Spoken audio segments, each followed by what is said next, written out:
Salut les marins, vacations, alors 3 courses en une, et puis quelques petites infos, évidemment. Alors tout d'abord, je tiens à m'excuser pour la dernière vacation postée il y a 2 jours, puisque vous l'avez compris, les bandeaux étaient effectivement mis à jour, mais les images n'étaient absolument pas les bonnes.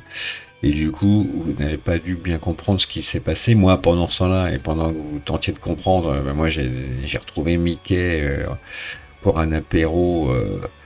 Très sympa, et durant lequel d'ailleurs on a beaucoup parlé de vous tous, de la team, des courses et des projections à venir, mais aussi des vacations Mickey m'a donné quelques idées sympathiques pour rebriquer tout cela et rajeunir un peu les vacations, leur redonner un petit peu de pêche. Donc il y aura des nouveautés dans les vacations à venir. Euh, Entre autres, probablement des focus sur 3 marins choisis un petit peu au hasard au fil des courses et que l'on suivra tout au long d'une même course. Et donc, je prendrai probablement un Cador et puis un Outsider et puis un de nos marins vaillants qui très régulier sur les runs, mais pas forcément dans les classements.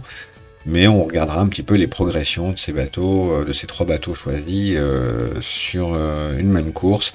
Et bien entendu, vous l'avez compris, j'en choisirai 3 autres sur les courses, la course suivante, etc., etc., etc. Bref, on va essayer d'un peu de structurer ces vacations un peu plus parce que ça va demander un peu plus de temps, donc je vais un peu aménager mon planning et voir un peu ce que je peux faire pour rendre tout ça intéressant. Il y aura aussi sans doute des petits appels téléphoniques avec des petits interviews. Alors des interviews non pas sur, comme le fait Pilou, hein, qui sont très complètes, mais je ferai juste des, des, des, des interviews et des échanges sur les courses. Vraiment, le sujet sera la course en cours et voir un petit peu les stratégies choisies par ces 3 marins et afin d'avoir leurs sentiments sur ce run, sur les runs en cours. Alors c'est des nouvelles vacations qui arriveront probablement, des nouveaux formats de vacations qui arriveront probablement avec la mini transat, et que j'essaierai de tenir sur les courses suivantes.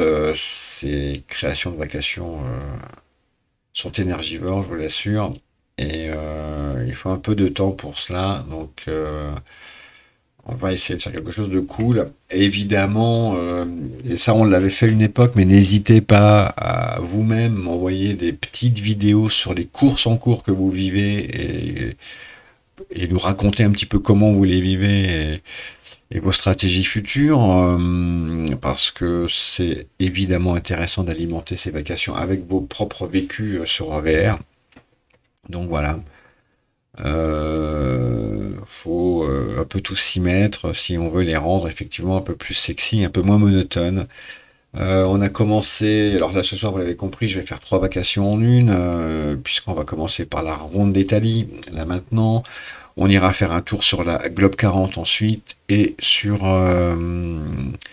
la record autour de la Grande-Bretagne, puisque les choses et les classements là, sur ce record vont être bouleversés dans quelques heures, avec les marins partis un peu plus tard et qui vont sans doute faire des temps scratch. Alors, en commençant par le Tour d'Italie, bon clairement la team se prend un coup de botte dans le cul, puisque on n'est pas très bien placé, qu'on a eu malgré tout les pires difficultés à gérer le petit temps.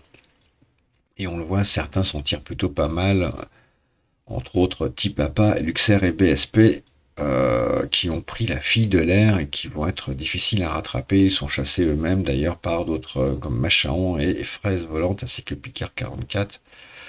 Notre premier marin en queue de ce groupe de tête, c'est Canard, hein, qui depuis quelques semaines, depuis il fait une rentrée tonitruante, il va de plus en plus vite. Canard, il retrouve finalement son rythme d'antan. Et là, pour l'instant, il nous fait une très bonne séquence sur ce run. Il est actuellement Canard 65e, hein, ce qui est vraiment une vraie perf. Il faut pas mégoter, hein. C'était vraiment une course techniquement compliquée et il s'en sort plutôt pas mal. Alors, certes, il n'a pas accroché Tipapa, Luxair Co, mais il est pas si loin. Et il est à l'attaque là en ce moment, donc on ne sait jamais. Le deuxième vaillant marin, c'est All for One qui lui, pour le coup, a pris une autre option puisqu'il s'est engagé plein est. Donc il tente quelque chose, All for One. Ça va pas être facile, hein, clairement. On le voit, là, l'anticyclone qui s'est installé là en Adriatique. Pas lui rendre la vie facile dans les heures à venir, donc affaire à suivre, mais en tout cas il a tenté quelque chose clairement. On va voir ce que ça donne par la suite. Derrière, évidemment, la chasse s'organise, menée par Robin, Danny, et puis voilà. Donc là, eux sont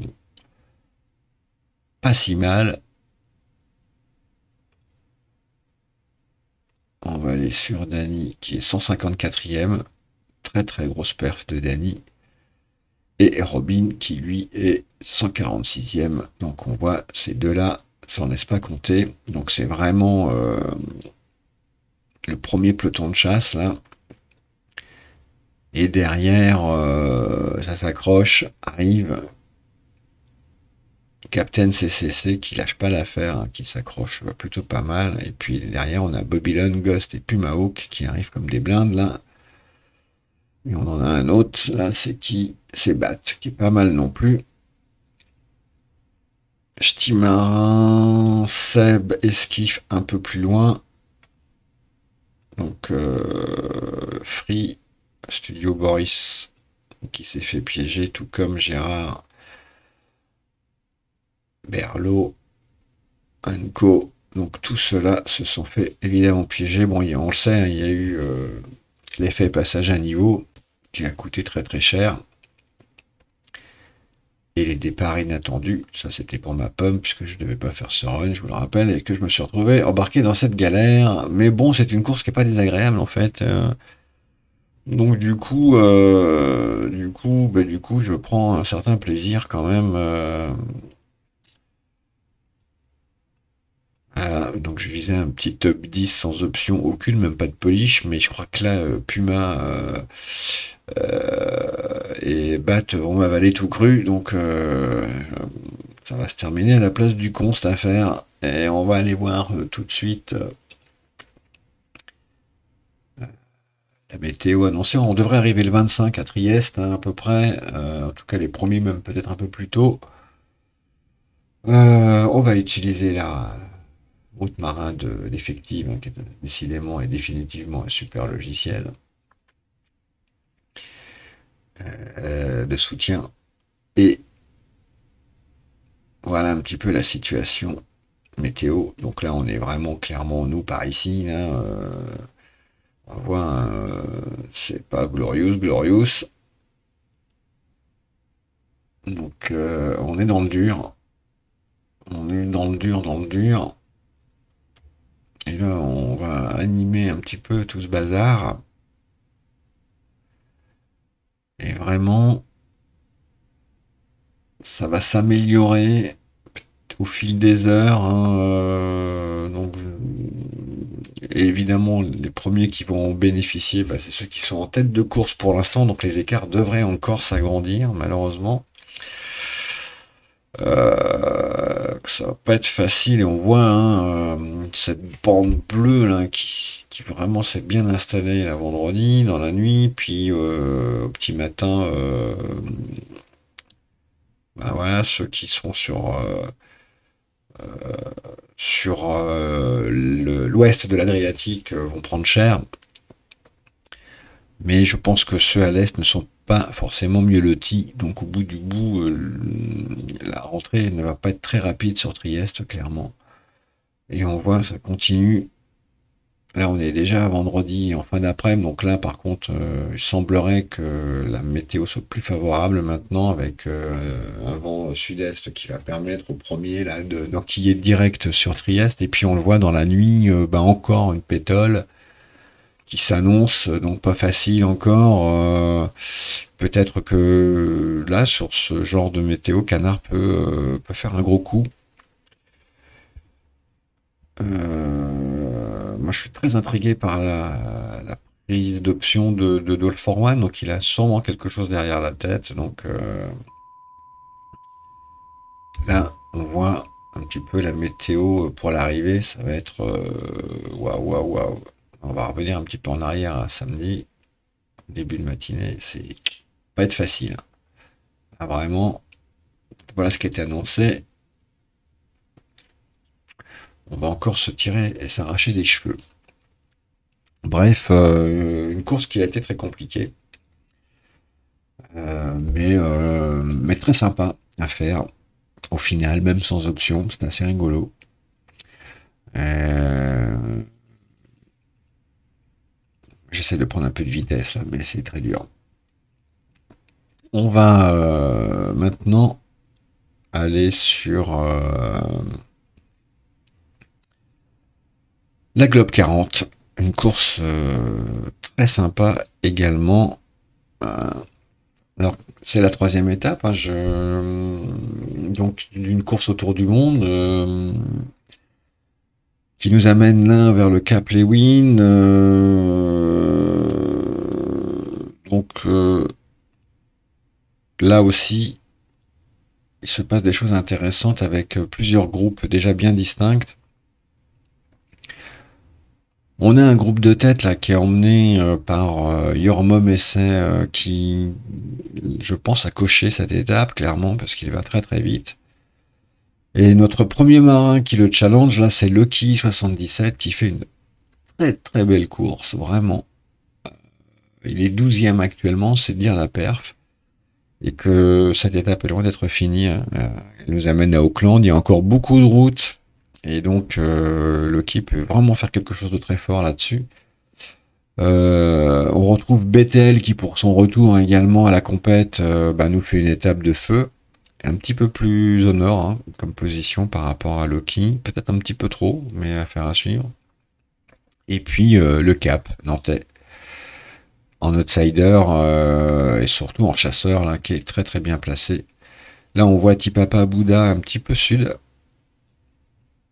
Et la chasse est emmenée pour l'instant par Ghost et Free Studio Boris qui se tirent un joli duel à distance au sud un petit peu de la flotte. Et puis un groupe de chasse qui s'est organisé là avec l'inévitable Pyrrhus, l'incontournable Imnia Artemis et l'indispensable All for One. Donc c'est dire que là, et d'ailleurs on le voit, ils sont devant Tigrou, devant Arida, devant Luxer, devant Katcha, devant Machaon.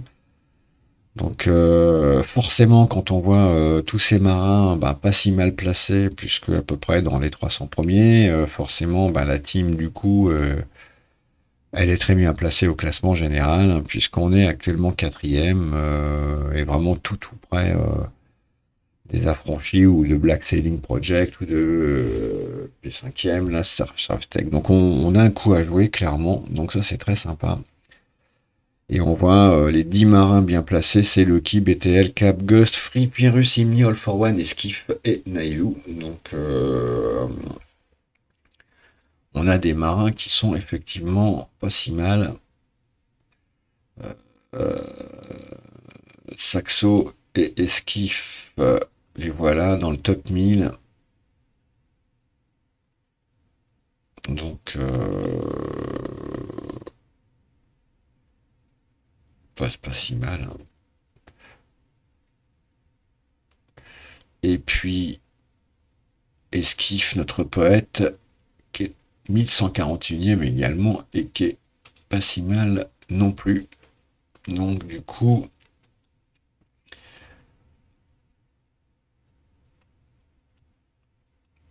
ça peut jouer en classement général de la team. Le team boat, voilà, plutôt bien installé là aussi. Phébus qui nous fait beaucoup rire sur Discord. Chaleur est très bien placé également. On aperçoit Seb, Millot, Berlot, Sardillon, Gérard, Fanny, l'autre bateau de GG. Et donc là, pareil, on va se faire une petite projection sur Windy, histoire de vérifier tout cela. Et hop. Donc, On est là pour l'instant donc sur un vent bien installé, mais l'anticyclone que vous voyez ici glisse doucettement mais sûrement vers l'est, hein. En tout cas c'est ce que j'ai pu constater en faisant une animation tout à l'heure. On le voit glisser vers l'est, donc du coup bah, ça va quand même changer pas mal de choses, puisque on le sait, hein, les flux d'air là dans un anticyclone hémisphère sud, eh ben, c'est dans le sens anti-horaire, donc à l'inverse des aiguilles d'une montre. Et pour le coup, lorsqu'on va passer la bouée là au sud de l'Australie au Cap Lewin, eh ben on va se retrouver avec des vents un petit peu moins balèzes et puis surtout qui vont nous arriver plein est à un moment donné. Le moment donné, c'est demain soir autour de 18 h et vous voyez comment ça bascule. Donc là, on va commencer à les prendre pleine pomme et on voit que cette bande-là, provoquée par l'anticyclone, s'élargit hein, d'est en ouest. Ça nous fait une sacrée bande de molle là et va falloir bien naviguer stratégique là parce que ça va ralentir hein, clairement la flotte et on voit. Alors je vais faire une pause là, si je peux. Voilà, là on voit, on est à samedi matin. Il s'arrête pas. Et vous voyez, l'anticyclone a vraiment dérapé définitivement vers l'est, hein, et donc il va nous probablement être à notre niveau ou nous dépasser même. Et là, on va en baver les ronds de chapeau. Donc une course qui est loin d'être finie et qui annonce quelques beaux rapprochements, peut-être en tout cas une baston qui va s'intensifier après le passage de la bouée. Alors, ce qui est bien, c'est que ça tombe le week-end, donc déjà, ça va faire railler sévère à la barre. Il y aura très peu de pilotage automatique à mon avis, et du coup, jusqu'à dimanche, on va se marrer parce que en gros, hein, on va passer entre le sud de l'Australie et la Tasmanie, hein, clairement entre Melbourne et la Tasmanie. Et là, va falloir être bien sortir de ce bordel pour enquiller ensuite vers Auckland. Donc cette compète, cette étape de la Globe 40 est bien loin d'être terminée. Et en tout cas, on s'en donne à cœur joie.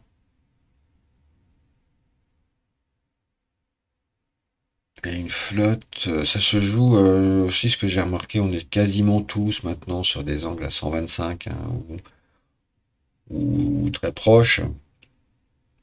En gros,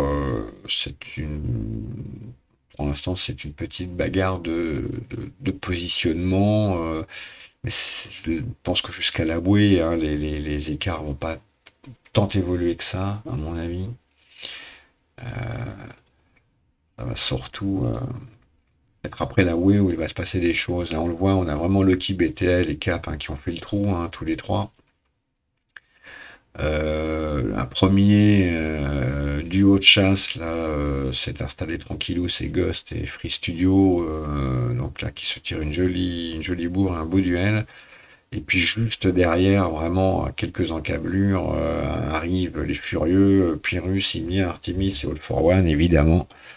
Donc là, ces trois-là, je peux vous dire, vont pas s'en laisser compter, et sans doute ont encore quelques tours dans leur sac, et ce qui fait que ben pour un peu que Esquif et Saxo tiennent la distance et que Nailou remonte un chouille, et ben il y a moyen de faire un vrai beau classement là. Et aussi on le constate, bon il manque quelques bons marins hein, sur ce run, donc c'est dommage. C'est vrai qu'il y a beaucoup de courses en ce moment, en même temps c'est difficile quoi de tout suivre.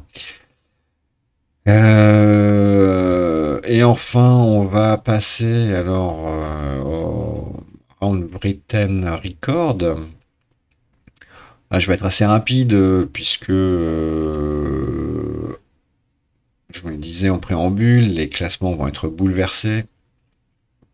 Clairement, tous ceux qui sont partis un peu tôt, comme Free Studio Boris, Tarao et moi, on va se faire avaler par la grenouille. Bon, dans un premier temps, on va tomber quelques temps, je pense, et on va bien se placer en termes de classement, mais très vite, On va être repris par Jonax, Cap Nantais, parce que ils ont eu clairement une météo plus favorable, mais surtout ils ont fait une course très propre également. Donc, et là, les conditions, malgré tout, devraient leur permettre de faire des temps scratch.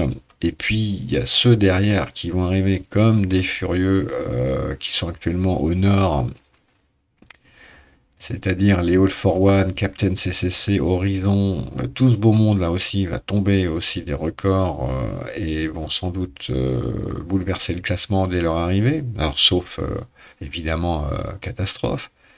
Et puis Ogle pareil, Bat pareil. Et puis on va avoir la montée de Imnia et Pyrrhus. Alors pour l'instant ils n'ont pas encore rattrapé leur handicap.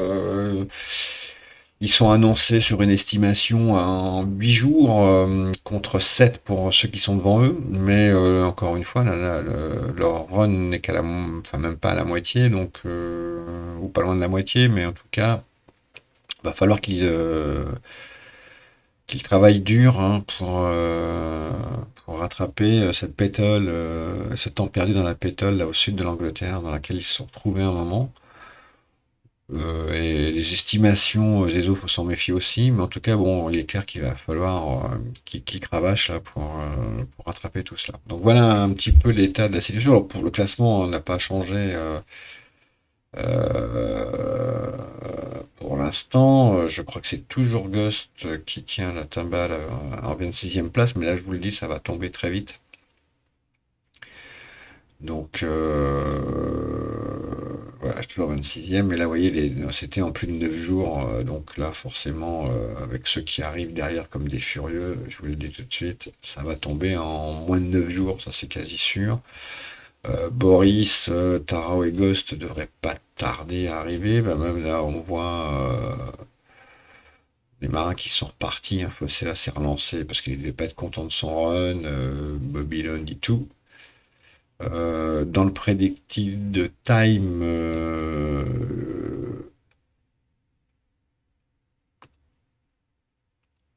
on va le voir, s'annonce des fenêtres très intéressantes là, les jours qui arrivent.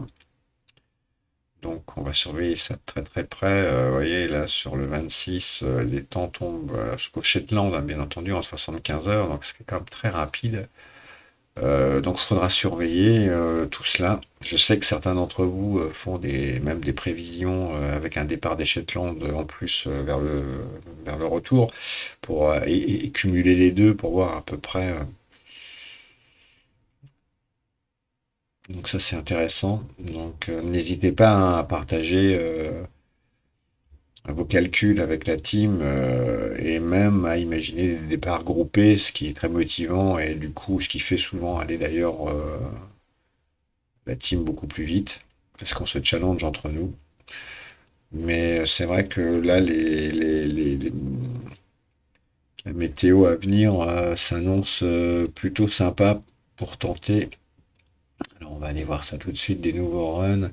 Alors je sais pas si je vais l'avoir là, mais si... Ah non, je l'ai pas le RT là, ok, laisse tomber. On va prendre juste un aperçu de Windy, hein, pour voir dans les jours qui arrivent. Donc là, on le voit, surtout le sud, enfin la Manche, là, n'a pas été toujours très favorable dès le départ, même si là, effectivement, ça pourrait même se retenter. Et si on anime tout ça pour voir un petit peu la météo dans les jours qui suivent, voir un petit peu l'état des courants d'air, en gros. On voit qu'il y a quand même là, cette nuit, des conditions là, à Douvres, ici pas forcément easy à passer, hein, vraiment l'effet passage à niveau, et puis tout d'un coup là ça s'annonce, voilà, ici maintenant le départ un peu compliqué, donc faut attendre encore. Et là, les vents très très forts là, qui commencent à s'installer, là, en tout cas à l'est de l'Angleterre et à son ouest, donc parfois de tenter un départ, même dans un vent moyen, mais quand on voit l'état après de la météo pendant le run, ça peut donner des idées. Est-ce qu'on aura des conditions optimales? C'est pas gagné. Là, on en est déjà à vendredi. Si moi, je voulais basculer direct au 26. Vous voyez, c'est pas forcément mieux. Le 25, c'est pas terrible. Alors, on va basculer tout de suite à dimanche. Euh, mais dimanche, dès 8 heures. Alors, je vais faire avancer le schmilblick et on voit que le départ peut être compliqué, que la partie est très intéressante, que la partie ouest le devient. Donc là, effectivement, le 26 s'annonce là enfin, dans l'après-midi, peut-être des possibilités de départ super sympas. Donc en début d'après-midi, en fin de matinée, et pour le coup, peuvent nous engager sur des temps scratch. Là, on voit là, on a alors effective nous l'expliquerait hein, parce qu'il y a une dépression qui arrive là. Hein, on la voit ici qui glisse tranquillement vers l'est, donc qui amène des vents assez balèzes, et du coup qui va balayer l'Angleterre, et ça devient très intéressant, évidemment, en termes de force de vent. On le voit hein, là, par exemple, lundi 27, je pense que là, il y a des gros coups à jouer, et en même temps, il faut se dire qu'il faut arriver là à temps, mais c'est vrai que dimanche ou lundi, il y a des départs qui vont s'annoncer. On sait déjà en faisant ce run que de toute façon, on va être ultra battu, quoi, en fait. Parce que la météo à venir, quand même, s'annonce plutôt sympa. Voilà, les amis. Je voulais remercier la longue route pour les logos, parce qu'il m'a renvoyé toute une mouture de logos avec les 2 étoiles, et vraiment, c'était un super boulot. Donc, big thanks, vraiment. Comme d'hab, super boulot, et donc je vais essayer de les positionner dès ce soir, bien entendu. Mais vraiment un grand merci à toi pour ton travail. Euh, Merci aussi à Mickey pour cette super soirée d'il y a 2 jours où on a fait connaissance, et franchement c'était très agréable, et à remettre très vite cet apéro. Et je sais que mardi prochain, les Parisiens, vous allez vous retrouver pour une grosse fiesta. Vous serez une bonne dizaine. Donc, je penserai fort à vous. Moi, je serai en Normandie, malheureusement, je ne pourrai pas être présent. Mais j'espère aussi qu'on remettra à cela très vite pour enfin que je puisse rencontrer ceux que je ne connais pas encore vraiment, en tout cas en vrai, Fosser, Enco et tout le beau monde là qui va être là. Donc ça, j'aurais vraiment bien voulu être là. Je vous assure, j'aurais presque fait un aller-retour Normandie, Paris. Mais bon, je vous souhaite une très belle soirée, les marins. Et je vous dis à ce week-end. Ciao, ciao.